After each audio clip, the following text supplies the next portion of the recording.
Hi everyone, I did a video yesterday on Nikki Haley and how she's totally ridiculous, especially in her excuses as to why the United States has pulled out of the United Nations Human Rights Council. And I thought to myself, it doesn't get more ridiculous than that. I said the hypocrisy is off the charts there. A few hours later, I see this in Common Dreams. As wealthiest and freest country in the world, Nikki Haley tells Bernie Sanders it's ridiculous to examine United States poverty. Ridiculous to examine poverty in the United States because we're the richest country in the world in history. Wow.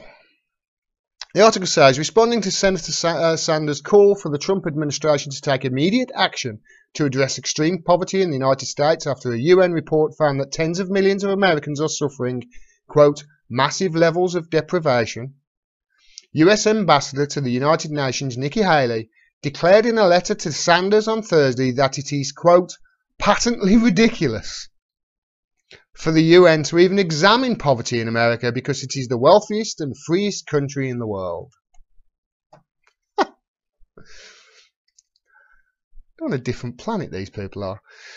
Sanders was quick to issue a forceful response to Haley on Thursday, I bet he was, arguing that the UN should examine widespread poverty in the US precisely because it is the wealthiest nation on the planet. Exactly. If you're the wealthiest nation on the planet, you should be able to look after your people. He said, quote, you are certainly right in suggesting that poverty in many countries, including the Democratic Republic of Congo and Burundi, is far worse than it is in the United States, Sanders wrote in a letter to Haley on Thursday.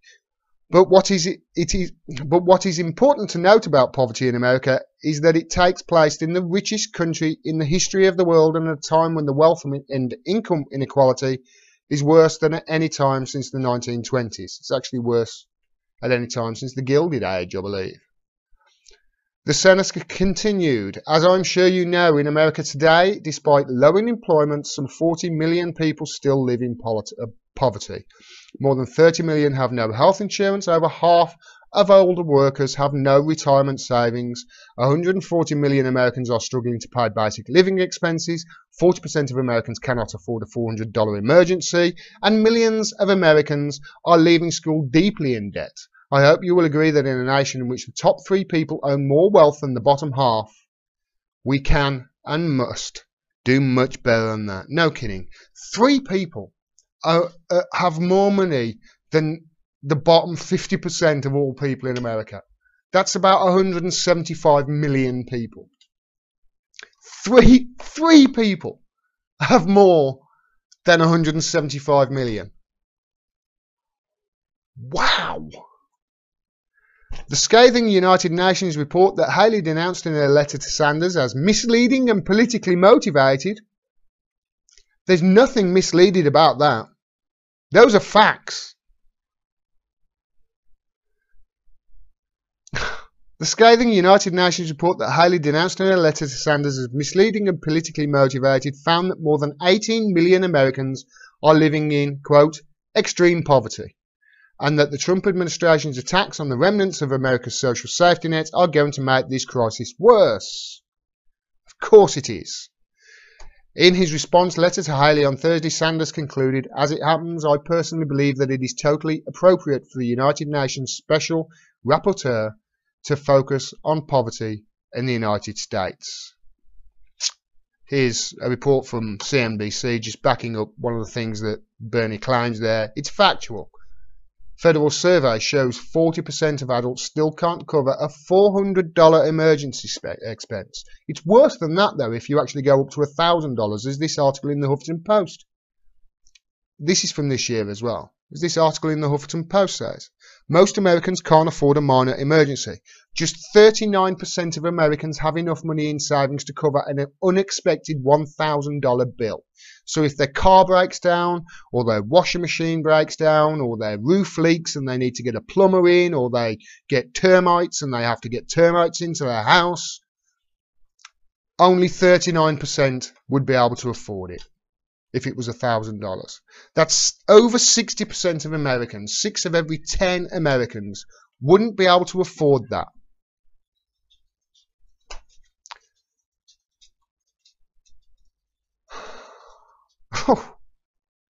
But hey, it's patently ridiculous to look at this. Well, I'm going to be patently ridiculous, so I'm going to look at it and I'm going to ask why this is the case. Nikki Haley, you absolute... Oh, God, there's not a word.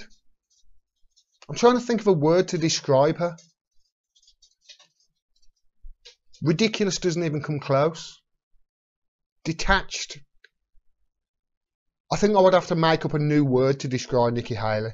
One of these days I'm going to do it. So this is the graph that I'm sure you've seen. Productivity and average real earnings since World War II. Since the end of World War II. You can see there productivity is going up basically in a straight line, and actually it's increasing in the last decade or so. Workers' wages, however, went up at the same rate until the mid-70s, and then all of a sudden started levelling off and dropping, and they haven't recovered to the levels they were in the 70s if you actually account for inflation.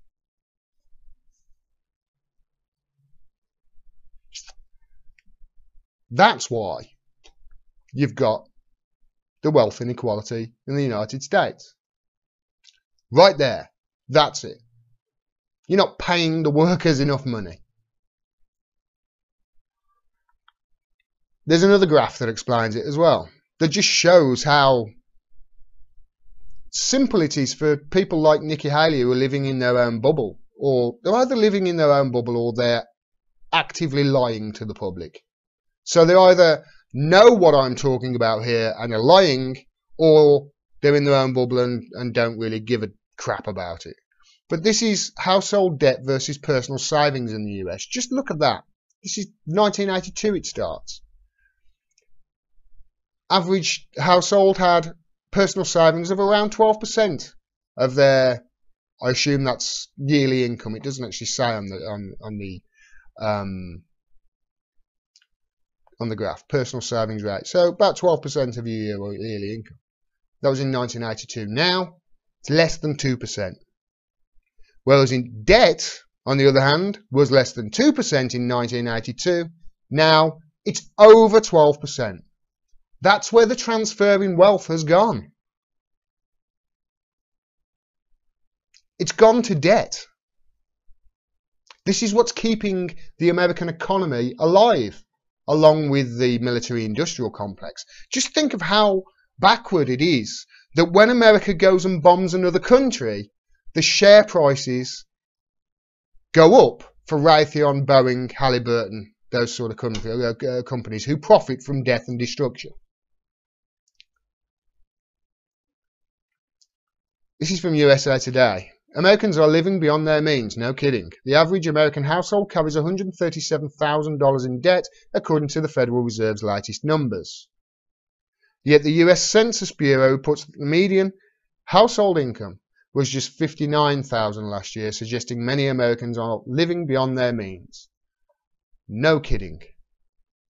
No kidding. So I went to that article. Here's how much debt the average US household owes in credit cards, auto loans, student loans and mortgages. Those numbers are unlikely to shrink anytime soon, according to NerdWallet. That's because the cost of living in the US rose 30% over the last 13 years, yet household incomes only grew 28%. Now remember, that's an average. There's been a transfer of wealth. The people at the top made more money than the people at the bottom did. People at the bottom, their incomes didn't go up 28%. Their incomes went up a fraction of that, yet the cost of living rose 30% in 13 years. This is why I say to people who say, oh, Obama saved the economy. No, he didn't. No, he didn't. He oversaw the largest transfer of wealth in history. That's what he did. As a result, more Americans are using credit cards to cover basic needs like food and clothing. Medical expenses have grown 57% since 2003, while food and housing costs climbed 36% and 32% respectively. Those surging basic expenses could widen the inequality gap in America. No, will widen the inequality gap in America, as a quarter of Americans make less than $10 an hour. And here's a breakdown of the debt from that article. Now, I'm going to take mortgages out of this. And I'm just going to concentrate on student loans, auto loans and credit cards. Because that's where the medical debt is going. It's going on credit cards and obviously on GoFundMe as well. That's by far the most amount of GoFundMe requests are actually for medical expenses in the US. So if you combine credit cards, auto loans and student loans, it comes to about 3.5 trillion. That's 3,500 billion. That's just in debt on credit cards, car loans and student loans. Remember that figure, 3.5. Because the key findings of this report were that costs rose and income hasn't kept up. No shit, Sherlock. Over the past decade, medical costs have increased 34%, food prices went up 22%, which outpaced income growth 20%. Again, that's an average. Healthcare takes a toll. Up to 27 million US adults are putting medical expenses on credit cards, according to NerdWallet's analysis, costing them an average of $471 in interest for a year's worth of out-of-pocket medical spending. That's more than $12 billion in total. Credit card debt comes with a cost. The average household with revolving credit card debt pays $904 in interest annually. Now, the reason why I said 3.5 trillion, remember that figure, this is just car loans, student debt, and what was the other one? Car loans, student debt, and credit cards. 3.5 trillion. That is more, way more, than the entire GDP of the United Kingdom. It's nearly the entire GDP of Germany. Aye, but Nikki Haley says it's patently ridiculous to look at this. I wonder why she's saying we shouldn't look at this. Have you ever wondered that? Why they say these things? I do all the time. It's pretty obvious. Nikki Haley knows this is the case. She's not dumb. She's a paid stooge, a horrible person, and a name that I can't even describe at this moment because it needs to be made up. But she knows that this is the case. I'm sure of it. I don't think that she's that dumb. I don't think that they're that attached. Or detached, rather. But the American economy is not based on how well the people do. That's how economies should be valued or evaluated, on how the people as a whole do. The people are suffering, yet they're saying, oh, the economy's doing great. No, it's not. The economy's doing shit. The economy is false. The economy is based upon a stock market that, let's face it, right now, makes profit from debt, 3.5 trillion in student loans, car loans, and credit cards. 3.5 trillion. That's without mortgages and other kinds of debt as well. 3.5 trillion. They make money off people who are making less money than everybody else, who are going into more and more and more and more debt. The middle class is wiped out. The money goes to the top. Income inequality. There's your poverty. There's your reason for your poverty. This is why they don't want the United Nations to investigate this. This is why they don't want it. Because it pulls the mask off. To be honest, I don't think the mask's there anymore. More and more people are starting to realise that if you have an economy that's based on debt, an economy that actually grows, the more countries you bomb and the more bombs you drop, then you're heading for disaster. What worries me in the UK is we seem to be following the same blueprint that America has taken. Just look at this. Household debt in the UK increased 7% in the past 5 years, but that doesn't tell the whole story. Look at that in 2012. Student debt was 46.9 billion in the UK. That was all. Less than 50 billion. That's student debt in the UK. And then Cameron, worst Prime Minister in history, in my opinion. Cameron thought it'd be a good idea to introduce student fees capped out at £9,000 a year. Look how the student debt exploded in the next 5 years in the UK. It more than doubled in just 5 years. And that is obviously going to increase. That's going to go up more than 10 billion a year in debt. That's not goods contributing to the economy. That's not services contributing to the economy. That is debt from people trying to get a further education to become a doctor, or to become a, God forbid, lawyer, or to become an engineer or a scientist. Why would they do it? It's messed up, this is. And it's messed up that people like Nikki Haley are just, they don't care. They just don't care. And it's even worse when you look at who, I mean, we know the Republicans do this. We know they do horrible stuff. We know they're for the rich. But it's even worse when you actually look at the other side of things and look at the Democrats, because you look who is funding the Democrats. It's Wall Street.